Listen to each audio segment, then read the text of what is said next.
חשוב להבין שלפעמים ביקורת פשוטה שאתם מפרסמים על עסק, כי כתבתם אותה באותו רגע בשעת כעס, יכולה להוות לשון הרע. אם אני עכשיו מגיע למסעדה, ואני לא מרוצה מהשירות שהמלצרית נתנה לי, כי האוכל הגיע לי באיחור והוא הגיע לי קר, ואני רוצה לכתוב ביקורת.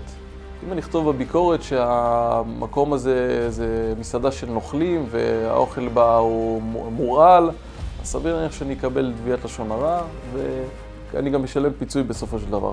אבל אם אני אעשה שימוש בתיאור של חוויית השירות, שהגעתי למסעדה והמלצרית לא נתנה לי שירות כמו שצריך, האוכל הגיע קר והייתי מאוד מאוד מאוכזב, אז כנראה שתהיה לי הגנה ולא יוכלו לתבוע אותי. כשאתם רוצים לכתוב ביקורת על עסק, חשוב שתצמדו לחוויית השירות שקיבלתם, להציג את הדברים כמו שהם ולא להפריז בתיאורים.